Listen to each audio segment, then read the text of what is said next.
بسم اللہ الرحمن الرحیم الحمد للہ الذی کفا وسلام علی عباده الذین اصطفى اما بعد فقد قال اللہ تبارک وتعالی فی القرآن المجید والفرقان الحمید کنتم خیر امت اخرجت للناس تأمرون بالمعروف وتنہون عن المنکر صدق اللہ العظیم۔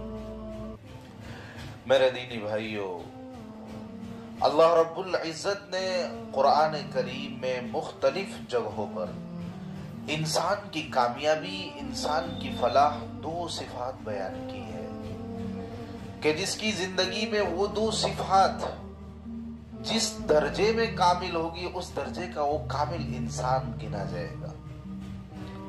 وہ دو صفات ہیں امر بالمعروف اور نہی عن المنکر، کہ لوگوں کو بھلائی کا حکم دینا اور برائی سے روکنا۔ یہ ہر زمانے میں اہم رہا ہے۔ احادیث مبارکہ کے اندر بڑی سخت تاکید کے ساتھ اس کو بیان کیا جاتا ہے۔ جب امت سے امر بالمعروف اور نہی عن المنکر چھوٹ جاتا ہے یا امت غفلت برتنے لگتی ہے، پھر اللہ کی طرف سے عذاب نازل ہوتا ہے، سزائیں نازل ہوتی ہے۔ عائشہ کی حدیث معروف ہے، وہ فرماتی ہے کہ اللہ کے نبی صلی اللہ علیہ وسلم ہمارے گھر تشریف لائے۔ میں نے آپ کے روئے انور کو دیکھا، چہرے انور کو دیکھا اور دیکھ کر پہچان گئی کہ کوئی بات پیش آئی ہے۔ عائشہ رضی اللہ تعالیٰ عنہ فرمانے لگی کہ میں نے حضور کو دیکھا، حضور نے وضو کیا، گھر سے باہر چلے گئے۔ میں دیوار سے لگ گئی اور سننے لگی، حضور فرما رہے تھے، اے لوگو، حق جل مجدہ فرماتا ہے امر بالمعروف اور نہی عن المنکر کرتے رہو، لوگوں کو بھلائی کا حکم دیتے رہو، برائیوں سے روکتے رہو، قبل اس کے کہ تم اللہ کے سامنے دعا مانگو، تمہاری دعا قبول نہ کی جائے۔ تم اللہ سے سوال کرو، اللہ تمہارے سوال کو پورا نہ کرے۔ تم دشمنوں پر مدد طلب کرو، اللہ تمہاری مدد اور نصرت نہ کرے۔ میرے بھائیوں، امر بالمعروف نہی عن المنکر یہ بہت بڑا کام ہے، بہت بڑی ذمہ داری والا کام ہے۔ جب امت غفلت برتتی ہے، جب امت اس کو چھوڑ دیتی ہے، پھر اللہ کو برداشت نہیں ہوتا، اللہ کی سزائیں آتی ہیں، پھر اللہ کا عذاب برستا ہے۔ ہم نے بنی اسرائیل کے حالات نہیں پڑھے۔ بنی اسرائیل میں پتہ ہے کیا ہوتا تھا؟ بنی اسرائیل میں ہوتا تھا کہ کوئی آدمی جرم کرتا، کوئی آدمی گناہ کرتا تو گناہ کرنے والے کو تو کوئی افسوس ہوتا ہی نہیں تھا، لیکن جو دیکھنے والا ہے جرم کو، گناہ کو، اس کے دل پر بھی ذرہ برابر کوئی انقباض نہیں، اس کے پیشانی پر ذرہ برابر شکن ہی نہیں پڑتے تھے۔ اور اگر کوئی بالفرض و تقدیر کسی نے کسی کو گناہ سے روک بھی لیا تو دوسرے دن صبح پھر اس کے ساتھ کھاتا، پیتا، اٹھتا، بیٹھتا، کل اس نے کوئی گناہ ہی نہیں کیا تھا۔ اللہ کو ان کا یہ عمل ناپسند گزرا، اللہ نے ان پر سخت عذاب بھیجا۔ انبیاء داؤد اور عیسیٰ علیہ السلام کی زبانی ان پر لعنت برسائی گئی، اور اس لعنت کا اثر ظاہراً بھی ہوا، باطناً بھی ہوا۔ ظاہراً تو ایسا ہوا کہ کچھ لوگوں کو اللہ نے بندر اور خنزیر کی شکل سا بنا دیا، اور باطناً اس لعنت کا اثر ایسا ظاہر ہوا کہ آج تک وہ لوگ عارف باللہ، ایمان والوں سے، اہل اللہ سے اتنے کتراتے ہیں اور اپنے دل میں اس قدر عداوت لے کے گھومتے ہیں کہ مشرکوں سے، جاہلوں سے ان کے ہاتھ میں ہاتھ دے کر دوستی رچا کر ایمان اور ایمان کے خلاف سازشیں رچتے ہیں۔ کیا سبب بنا؟ ان کی ہلاکت کا سبب یہی بنا کہ وہ خود معصیت کرتے تھے، انہیں کوئی احساس نہیں ہوتا تھا، اور دیکھنے کے باوجود سامنے والے کو روکتے نہیں تھے۔ اے ایمان والو، کہیں اللہ ہم پر بھی ان کی طرح لعنت نہ برسا دے، کہیں ان کے دلوں کی طرح ہمارے دلوں پر بھی مہر نہ لگا دے، ٹھپا نہ لگا دے کہ حق بات کہی جائے اور اثر نہ کرے۔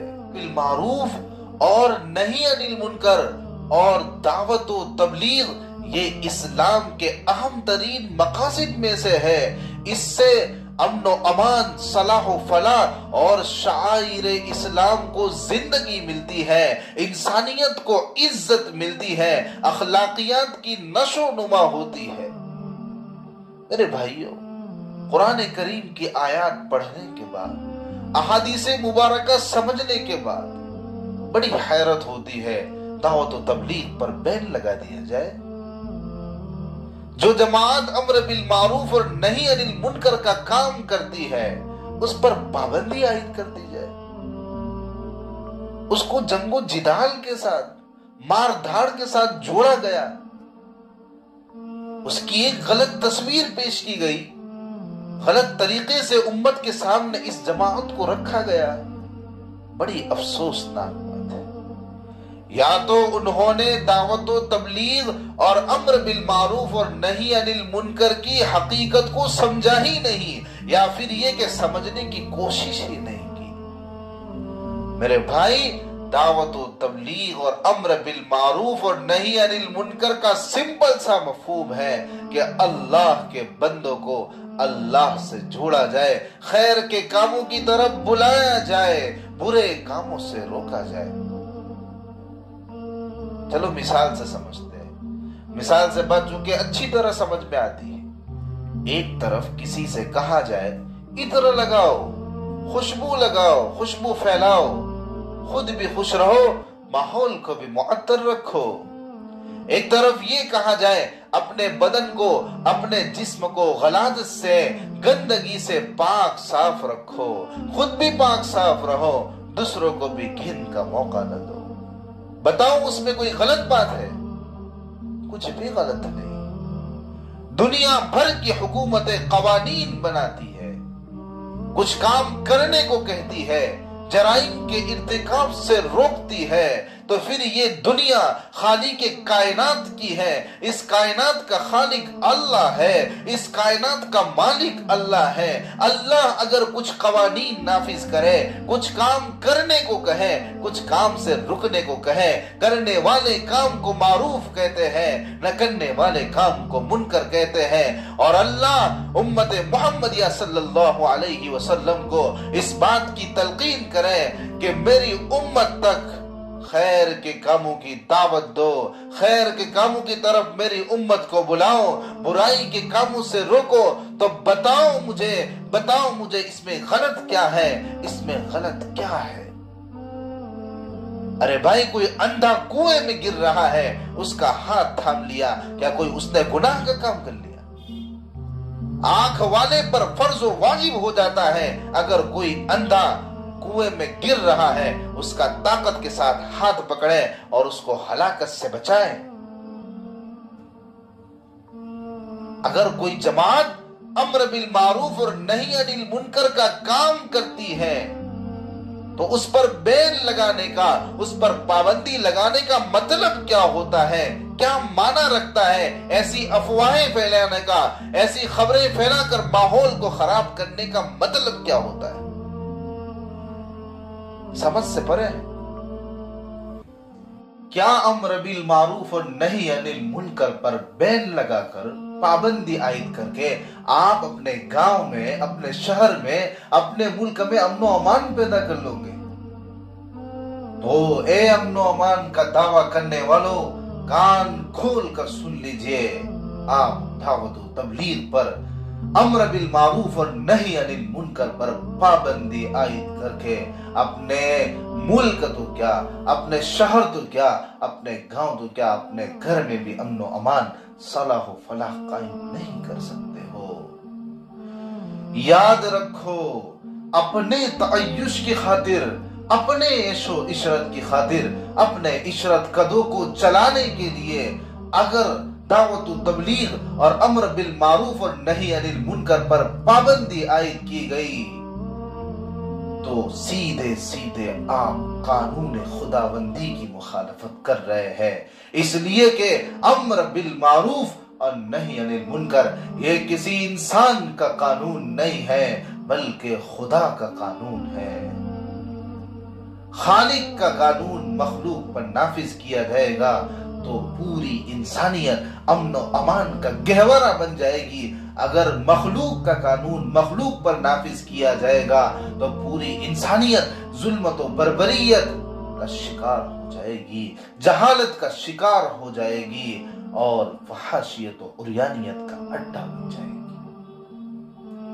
میرے بھائیوں، دعوت الی الخیر، بھلائی کی طرف لوگوں کو بلانا، برائیوں سے روکنا، یہ سب کی ذمہ داری ہے، چاہے پھر وہ مسلمانوں میں اعمال صالحہ کی دعوت ہو یا پھر عقائد اسلام کی دعوت ہو۔ امام باقر رحمت اللہ علیہ نے فرمایا، قرآن و سنت پر چلنے میں ہم سب کی خیر ہے، اور قرآن و سنت نے انسان کی فوز و فلاح اور کامیابی ان دو صفاتوں کے اندر بتائی ہے کہ جس کی زندگی میں یہ دو صفاتیں بدرجہ اتم موجود ہوگی وہ انسان کامیاب ہے۔